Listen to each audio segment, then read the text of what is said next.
ஒரு குட்டி கதையிலேருந்து ஆரம்பிப்போமா?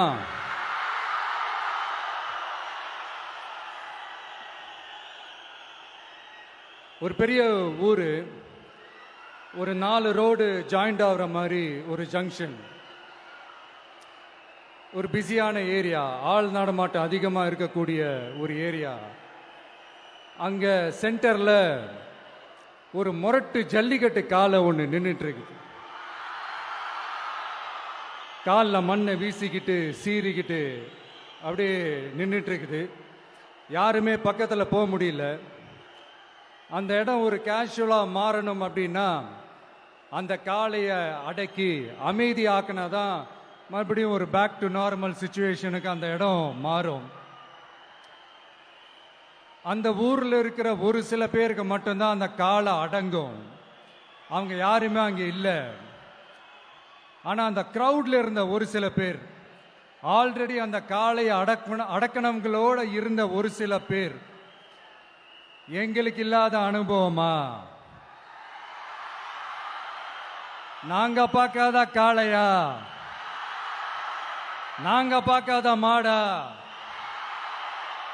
நாங்க போய் அடக்குறோம்னு சொல்லிட்டு உள்ள போறாங்க. ஒருத்தராலையும் அந்த காளையை தொடக்கூட முடியல. எல்லாரையும் அடிச்சு வீசி தூக்கி போட்டுருச்சு.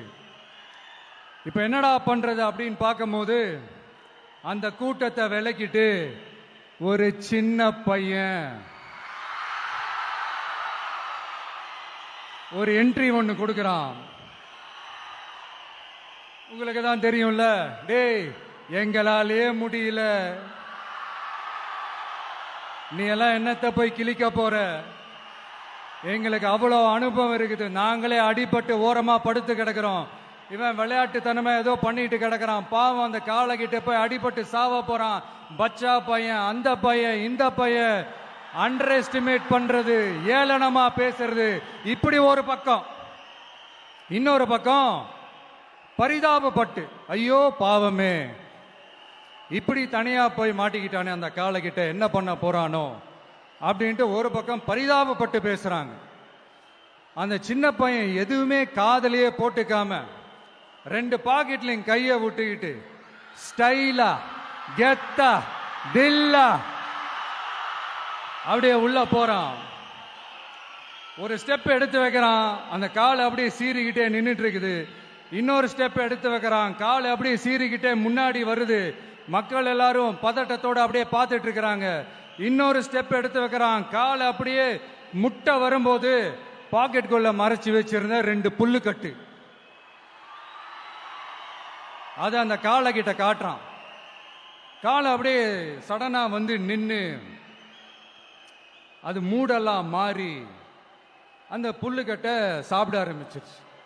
அந்த சின்ன பையனும் அந்த காளையை அப்படியே தடவிக்கிட்டு வரான். காளையும் பக்கத்தில் ஒரு குழந்தை மாதிரி நடந்து வந்துக்கிட்டு வருது. பக்கத்தில் இருந்த ஒரு வயல்வெளியில் அந்த காளையை மேய விட்டுட்டு வரான். மக்கள் எல்லாரும் அந்த பையனை ஆச்சரியமா பார்க்குறாங்க.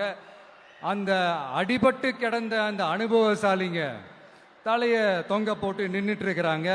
ஏன்னா பேசின பேச்சு அப்படி. வாய் இருக்குன்றதுக்காக நக்கலுமா நையாண்டியுமா நச நச நச நசன் ஒரே பேச்சு.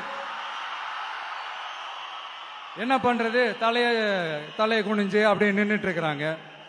அங்க ஒரு பெரியவர் வர்றார். வந்து அந்த பையன்கிட்ட கேட்கிறாரு, எப்படிப்பா இப்படி ஒரு முரட்டு காலை சீறிட்டு நின்றுட்டு இருந்தது, எப்படி அந்த காளையை அடக்கின அப்படின்னு கேட்டதுக்கு அந்த பையன் சொல்றான், ஐயா எனக்கு அந்த காளையை பார்த்தா கோபமா இருந்த மாதிரிலாம் எனக்கு தெரியல, அந்த காலை பசியோட இருந்த மாதிரி இருந்தது. அதனாலதான் அந்த புல்லுக்கட்டை காமிச்சவொடனே ஓகே நமக்கு தேவையானது கிடைச்சிருச்சு அப்படின்னோடனே அந்த புல்லுக்கட்டை சாப்பிட்டுட்டு நம்மளோட அப்படியே ஜாலியா வாக்கிங் வந்துருச்சு அப்படின்னு சொன்னான். இதை கேட்ட அந்த பெரியவர் சொன்னாரா, இந்த சின்னவங்க பெரியவங்க, அனுபவம் இருக்கிறவங்க அனுபவம் இல்லாதவங்க இதெல்லாம் விஷயமே கிடையாது. யாரா இருந்தாலும் அந்த சூழலுக்கு ஏற்ற மாதிரி, அந்த சிச்சுவேஷனுக்கு தகுந்த மாதிரி என்ன பண்ணி அந்த ப்ராப்ளமை சால்வ் பண்றான், ஏது பண்ணி அந்த ப்ராப்ளமை சால்வ் பண்றான், அதுதான் விஷயமே, அதுதான் மேட்ரு. ஸோ நீ சூப்பர்ப்பா, என்ன ப்ராப்ளம் வந்தாலும் நீ சால்வ் பண்ணிடுவ அப்படின்னு முதுகில் தட்டி கொடுத்துட்டு அந்த பெரியவர் போறார். இப்போ அந்த கதையில அந்த முரட்டு ஜல்லிக்கட்டு காலை தான் நம்ம தமிழ்நாட்டு அரசியல் களம். அந்த பெரியவர் தான் நம்ம தமிழக மக்கள். அந்த பாக்கெட்டுக்குள்ள ஸ்டைலா தில்லா கெத்தா ஒருத்தன் உள்ள வந்தான் பாருங்க, அவன்தான்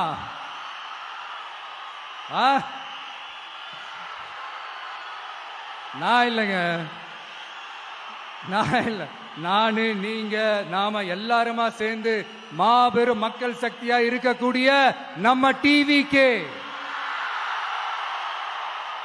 அதுதான் அந்த சின்ன பையன்.